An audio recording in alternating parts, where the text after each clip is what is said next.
Aquarians, let's see कि 12 जनवरी 2025 का divine message, God is guidance, universal message क्या है। आज यूनिवर्स आपसे क्या कहना चाहते हैं, आज के दिन आपको क्या जानने की ज़रूरत है, आज की सिचुएशंस को कैसे डील करें, और अगर आपकी लाइफ में कोई इशू चल रहा है तो उसमें अभी क्या करने की ज़रूरत है। सो लेट्स सी एक्वेरियंस की 12 जनवरी 2025, 12 ऑफ जनवरी 2025 का divine message, God is guidance, universal message क्या है। Thank you, thank you.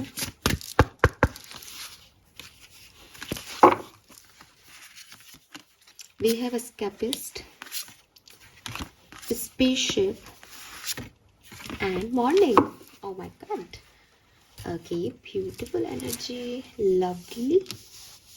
काफ़ी टाइम बाद काफ़ी चेंज्ड एनर्जी है, इसलिए आई एम हैप्पी। बहुत लंबे समय से काफ़ी सिमिलर सी एनर्जीज मैं रीड कर पा रही थी, बट नाउ यहाँ बदलाव है आपके लिए। लाइट ब्लू कलर बहुत सिग्निफिकेंट है। 12 जनवरी के लिए जो नंबर मुझे दिखता है that is number 8, number 3,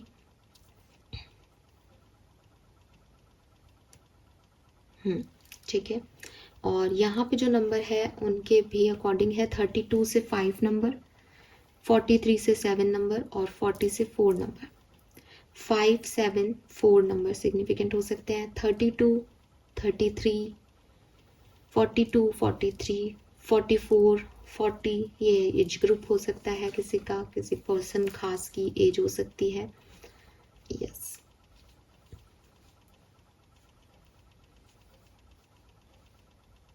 message क्या है एक्वेरियस? हाँ, मैसेज मैं आपको बता रही हूँ कि मैसेज आपके लिए गुड न्यूज़ का है, ठीक है।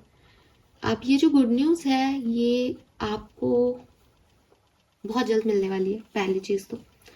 लेकिन आपको आपकी लाइफ में ये गुड न्यूज़ मिले, ये ब्लेसिंग आपकी लाइफ में आए, ये अपॉर्चुनिटी आपकी लाइफ में आए, उससे पहले मुझे आपको कुछ बातें बतानी हैं जो आपको मदद करेंगी अपनी आने वाली इन ब्लेसिंग को अच्छे से जीने के लिए, ठीक है। वो बातें क्या क्या हैं? नंबर 1, पास्ट में जो कुछ भी हुआ है, ठीक है, आपकी ज़िंदगी में, अच्छा या बुरा। सी, मैंने कहा ना इस बार मैसेज डिफरेंट है, तो ये नहीं कह रहा कि आप पास्ट किसी खराब चीज़ के लिए परेशान हो। मैं कह रही हूँ अच्छा भी अगर हुआ है और बुरा भी अगर हुआ है, लाइफ में जो कुछ भी एपिसोड्स हम देखते हैं, जो हम जीते हैं, ठीक है, वो हमें कोई लर्निंग देते हैं। और सबसे बड़ी लर्निंग हमें ये मिलती है कि हमारे अपने लोग कौन हैं, ठीक है। ऐसे लोग, अपनों की डेफिनेशन ये नहीं है कि हमारे ब्लड रिलेशनशिप कौन है। आपके पास एक बहुत अच्छे पेरेंट्स हैं, आपके पास एक बहुत अच्छी सिबलिंग्स हैं, लेकिन पूरी दुनिया उस तरीके के रिश्तों में नहीं है, ठीक है। अगर आप कभी ऐसी कम्युनिटी में बात करेंगे, किसी स्पिरिचुअल कम्युनिटी में, या बात करने की ज़रूरत ही नहीं, कभी ऐसे कमेंट सेक्शन में किसी कार्मिक रिलेशनशिप की कोई बात कर रहा हो और उनके कमेंट सेक्शन उठा के देखेंगे तो आप देखेंगे कि लोगों ने लिखा होगा कि मेरी मदर कार्मिक है, मेरे फादर कार्मिक हैं, मेरी सिस्टर कार्मिक है, मेरे ब्रदर कार्मिक है ना। कार्मिक रिलेशनशिप्स का मतलब ये है कि आप एक ब्लड रिलेशनशिप में पैदा तो हुए, लेकिन वो आपको वो नहीं अंडरस्टैंडिंग दे पा रहे रिश्ते। वो रिश्ते आपके पुराने जन्मों के कुछ और रिश्ते हैं जिनको आपने ट्रबल दिया या आपने जाने अनजाने दुख तकलीफ दी, तो वो अब इस जन्म में आपके लिए आपके माँ बाप बन के आए हैं, लेकिन आपको वो दुख का एहसास कराने आए कि देखो कितना बुरा लगता है जब कोई अपना ठेस देता है, चोट पहुँचाता है। तो ये कार्मिक रिलेशनशिप होते हैं। हस्बैंड वाइफ कार्मिक रिलेशनशिप्स होते हैं कई, बहुत टॉर्चर अब्यूजिव रिलेशनशिप्स होते हैं कई, बहुत गंदे रिलेशनशिप होते हैं कई, ठीक है। तो दुनिया जो है वो अलग अलग तरीके के रिश्तों को डील कर रही है, इसलिए मैं ये बात कह रही हूँ। अगर आपके रिश्ते में आप सोचते हो कि मैम हमारे तो सारे, आप एक बहुत लकी मानूंगी मैं आपको, तो अगर आप ऐसे हैं तो आपके लिए मैसेज नहीं है। लेकिन ये चीज़ें जो भी हमारी लाइफ में घटती हैं ये हमें बताती हैं। अच्छा, ये ज़रूरी नहीं कि ब्लड रिलेशनशिप ख़राब है, बाहर वाले भी कई बार हम ट्रस्ट करते हैं कि भाई ये व्यक्ति जो है ये सपोर्ट सिस्टम रहेगा मेरा लाइफ लॉन्ग, ये मेरा दोस्त रहेगा। वो दोस्ती आपके पैसे लेके भाग जाता है, ठीक है। वो दोस्ती आपके लिए कुछ इधर उधर प्लानिंग प्लॉटिंग कर देता है। वर्क प्लेस पे आप सोचते हो कि ये सब मेरे दुश्मन है, सिर्फ ये एक ही व्यक्ति है जिससे मैं अपने दिल की बात कर सकता हूँ या कर सकती हूँ। फिर पता चलता है कि उसी ने बॉस को जो है आग लगा दी आपके बारे में।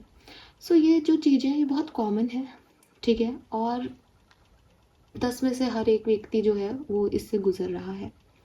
तो प्रॉब्लम ये नहीं है कि आप इससे गुजरे या नहीं गुजरे।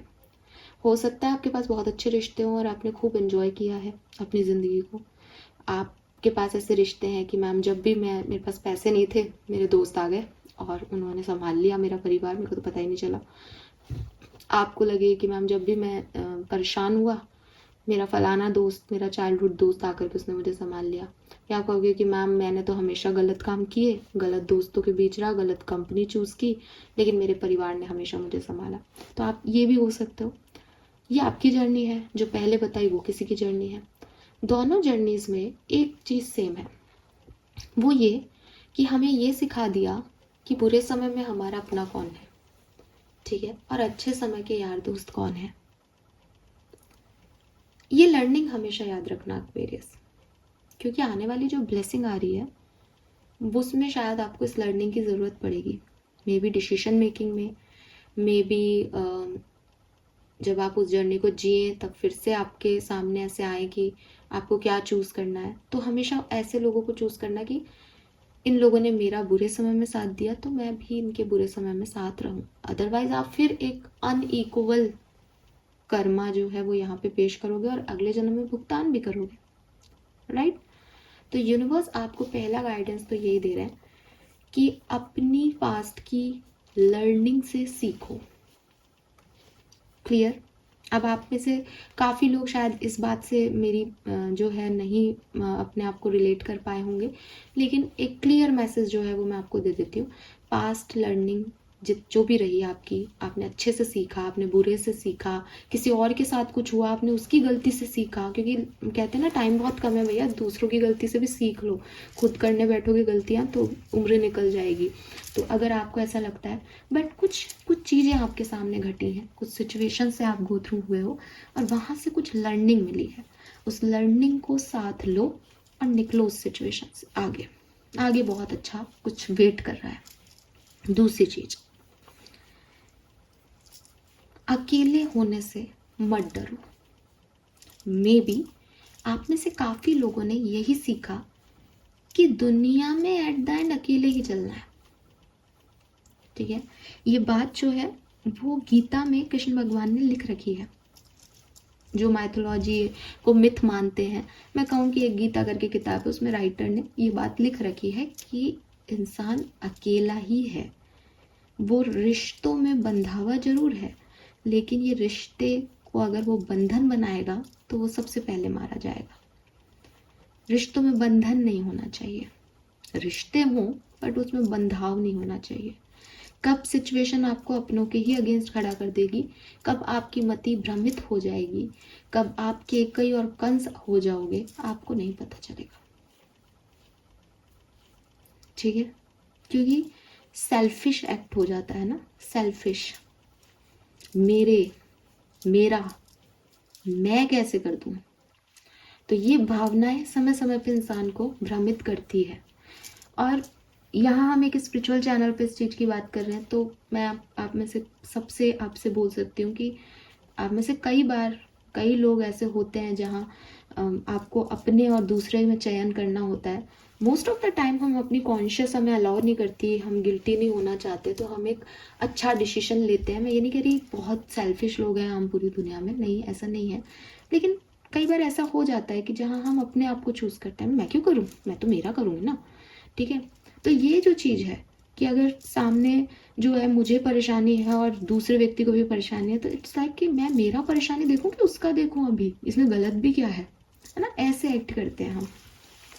यूनिवर्स आपको कह रहे हैं कि चाहे आप ऐसे एक्ट करके यहाँ पहुँचे हो, चाहे आप ऐसे एक्ट नहीं कर रहे, लेकिन आपने जो अपनी जर्नी में देखा होगा वो यही है कि कुछ लोग आपका साथ देते हैं जिनसे आप एक्सपेक्ट नहीं करते, कुछ लोग आपका साथ नहीं देते जिनसे आप बहुत एक्सपेक्ट करते हो। वही लोग कभी आपके लिए अच्छा बोलते हैं, कभी आपके लिए नेगेटिव होते हैं। अगर कोई एक व्यक्ति आपके साथ हमेशा है तो वो आप हो, तो इस पूरी दुनिया में जब अपने अपनों के अगेंस्ट हो सकते हैं, जब एक महाभारत का युद्ध घट सकता है अपने भाइयों के बीच में, तो क्या नहीं हो सकता।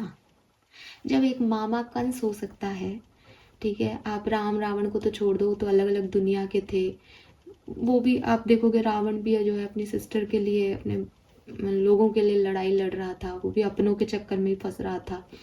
अर्जुन अपने भाई के खिलाफ, अपने दादाजी के खिलाफ खड़ा था। तो कर्ण जो है उसका तो वैसे कोई मान नहीं रहा था उसको, लेकिन वो भी एक रिश्ता उसने दुर्योधन से बना लिया कि मेरे बुरे वक्त में इसने साथ दिया तो मैं इसका दूंगा, चाहे गलती क्यों नहीं हो। तो सब किस में बंध गए? रिश्तों में बंध गए। तो आपकी लर्निंग ये होनी चाहिए कि मुझे किसी भी चीज से डिपेंडेंसी नहीं रखनी आने वाली जर्नी में। अगर मुझे कोई हैप्पी, ब्लेसिंग, खुशी, लोग मिल रहे हैं, आई एम सो ब्लेस्ड, मैं ग्रेटिट्यूड शो करूँगा उसके लिए और उसको जीऊँगा फुल टू। लेकिन मैं ये आशा नहीं करूँगी या करूँगा कि वो मेरे साथ लंबे समय तक ऐसे ही रहेंगे। ठीक है, आप कहोगे कि मैम ऐसे थोड़ी होता है, लेकिन एक्चुअली में ऐसे ही हो रहा है। फ़र्क सिर्फ इतना है कि मैं इसको पहले से एक्सेप्टेंस दूँ। जिन रिश्तों में आपने कैलकुलेशन लगा करके, जिन लोगों में आपने कैलकुलेशन लगा के इन्वेस्ट किया, वो भी ऐसे ही कर रहे हैं। आप खुद भी ऐसे ही कर रहे हो किसी की ज़िंदगी में। तो आने वाले टाइम में जो ये सब लर्निंग आपने लिया है, इसमें यही सीखना है कि आगे जो भी होगा वो टेम्पररी हो सकता है, नहीं भी हो तो मुझे उस पर अटैच नहीं होना। मेरी ज़िंदगी मेरी है, कितने साल तक है हमें नहीं पता। मेरे सपने मेरे हैं, किसके साथ मैं वो पूरे कर रही हूँ वो भी मुझे नहीं पता। लेकिन मेरा फोकस किसके साथ पे डिपेंड नहीं करना चाहिए, मेरे सपनों पे डिपेंड करना चाहिए कि मुझे अपने सपने पूरे करने हैं। ठीक है, अब हो सकता है मेरे 2 सपने चाइल्डहुड में मैंने अपनी फैमिली के साथ कंप्लीट किए, आने वाले जो सपने हैं मैंने अपने हस्बैंड के साथ कंप्लीट किए, और बुढ़ापे में 2 सपने में जो अपने मेरे बच्चे पूरे करवा देंगे। ये हो सकता है ना। मैं ये जिद तो नहीं कर सकती यूनिवर्स से कि मेरे पापा के साथ ही मैं अपने 6 के 6 सपने पूरे करना चाहती हूँ। We have age difference. अगर मैं कोई ट्रैवल का भी सपना करूँ तो भी हम इतनी दूर नहीं जा पाएंगे या कोई रिस्ट्रिक्शंस आ जाएंगे। मैं ये भी नहीं कर सकती पति के साथ तो मुझे ये भी करना है, वो भी करना है, ऐसे भी घूमना है, वैसे भी घूमना है। नहीं, मे बी वो कोई बिजी पर्सन है या वो वैसा है ही नहीं जैसा मैं हूँ, उसकी सोच वैसी नहीं है, उसको वो चीज़ अच्छी नहीं लग रही, तो मैं क्यों बर्डन डालूंगी किसी पे, राइट। तो द थिंग इज कि सोलो जर्नी जीनी है, लोगों के साथ होके भी एक सोलो जर्नी जीनी है। मैं ये नहीं कह रही आप अलग थलग हो जाएं, लोगों से कट जाएं, नहीं नहीं नहीं नहीं, आपकी तरफ बहुत सुंदर ब्लेसिंग आ रही है। ठीक है, ये तो मैं आपको पहले ही मैसेज दे चुकी। बट ये 2 गाइडेंस है। एक तो क्या कि जो लर्निंग सीखी है उसे आगे फॉलो करो।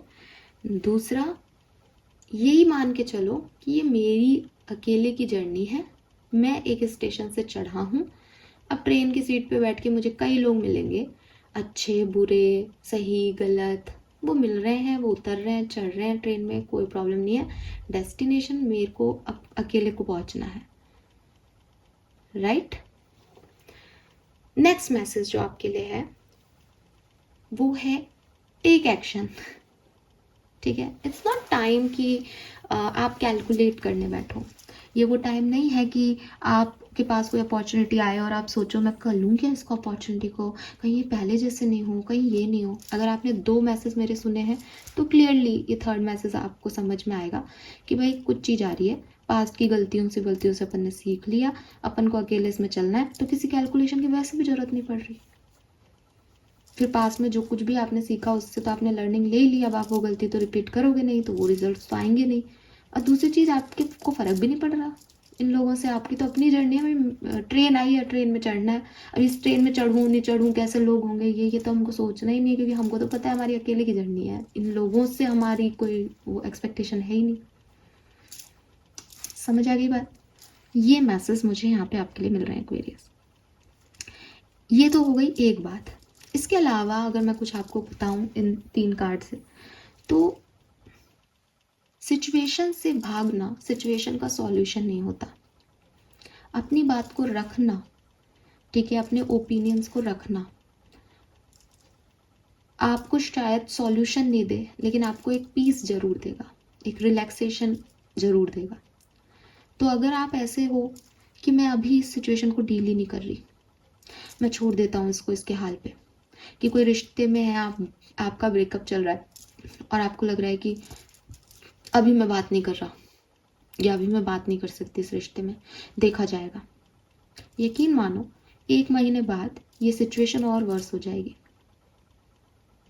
अगर आप घाव पे उसी समय मरहम पट्टी नहीं करो, ठीक है, उस घाव को इग्नोर करो कि अपने आप देखा जाएगा, जो होना होगा, ठीक होना होगा तो हो जाएगा और नहीं होगा तो नहीं होगा, तो जो नहीं होगा ना वो होगा कि आपका पैर भी काटना पड़ सकता है, जिस जगह घाव है वहाँ पे और भी प्रॉब्लम्स, इन्फेक्शन फैल सकता है और वो शायद आपकी पूरी बॉडी को खराब कर दे।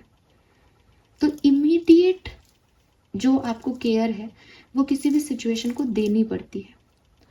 हो सकता है कि ये ऐसी चीज़ ना हो, बल्कि ऐसी चीज़ हो जिसमें आपको शेम फील हो, जिसमें आप बहुत गिल्ट कॉन्शियस रहें, या आपको लगे कि इससे भागना ही ठीक है, क्योंकि इसको अगर मैंने किया अभी, फॉर एग्जांपल एक सर्जरी है और मैंने अभी ये सर्जरी करा ली अगर, तो मेरे तो और ज़्यादा प्रॉब्लम हो सकते हैं कि इन्होंने कंसेंट फॉर्म साइन करा लिया, मैं मर भी सकता हूँ और जिंदा भी रह सकता हूँ, ठीक है। तो मान लो ऐसी चीज़ भी हो सकती है कि भैया मेरे को तो ये बात करते ही, मुझे ये एक्सप्रेस करते ही है ना ऐसे ही मतलब मुझे तो शर्म आएगी इस चीज़ में, तो मैं ही गलत हूँ, ऐसी चीज़ हो सकती है। तो भी उससे भागना सही नहीं है। इस केस में आप ऐसा कर सकते हो कि भाई अभी आप उस चीज़ के लिए रेडी नहीं हो, बट आपको पता है आपने वो गलती की है, आपको पता है कि वो कर्म है, आपको पता है कि वो आपको आज नहीं तो कल भुगतना ही है। तो अच्छी चीज़ यही है, इंसान की जो सच्ची भावनाएं हैं, अच्छाई है, वो यही दिखाई देती है कि जो कुछ भी आपने किया है, जो कुछ भी हुआ है, उसको आप एक्सेप्टेंस दें, उसे स्वीकारें, ठीक है। स्वीकार करना अपनी गलती का सबसे बड़ा प्रॉब्लम है। तो एक कोटेशन था, मैंने शेयर भी किया था कि जरूरी नहीं है कि लोग उसको सच नहीं मान रहे तो वो सच नहीं है। तो अगर आप किसी सिचुएशन से भाग रहे हो, अगर आपको लग रहा है नहीं नहीं नहीं ये तो नहीं है, तो भी वो आपको पता है ना कि वो आपका सच है, तो भी आपको पता है ना कि आपके कॉन्शियस से तो आ गया ना वो चीज कि मुझे इससे भागना है, आपको तो पता है ना वो, तो भागना क्यों। फिर हम वहीं आ गए कि जवाब यहाँ नहीं देना है इन 4 लोगों को कि ये 4 लोग क्या रिएक्ट करेंगे, जवाब तो उसको देना है, और वो तो आपको कंटिन्यूसली देख रहा है, वो तो आपके कॉन्शियस सेल्फ को भी पढ़ रहा है, सुन रहा है। तो जब उससे छुपावा ही नहीं है तो बोलने में या एक्सेप्टेंस में क्या प्रॉब्लम है। फिर किससे भाग रहे हो, दुनिया के 4 लोगों से, वो उंगली उठाएंगे, वो तो वैसे ही उठा रहे हैं, तभी तो भागना पड़ रहा है। तो समझो इस सिचुएशन को कि भागना इज नॉट द सॉल्यूशन, और अगर आप भाग रहे हो तो जाओ 1 महीना छुट्टी मनाओ, 1 महीने बाद आप इसको आकर के एक्सेप्ट करोगे। अगर आप साल भर छुट्टी मनाने चले जाते हो, मैं तो भाग रहा हूँ, मुझे नहीं पता, मुझे इसको इस बात से मुझे बात ही नहीं करनी, जो होगा देखा जाएगा, साल भर, 2 साल, 5 साल, 10 साल, मरते वक्त ये चीज आप तक पहुंचेगी, अगर नहीं अगले जन्म में जरूर आएगी। आपका हिसाब किताब तो होके ही रहेगा एक्वेरियस। तो कभी भी चीजों से भागो मत, कभी नहीं। अगर कोई चीज डरा रही है उसको बोलो कि हाँ आओ डराओ, उसको उसका सामना करो।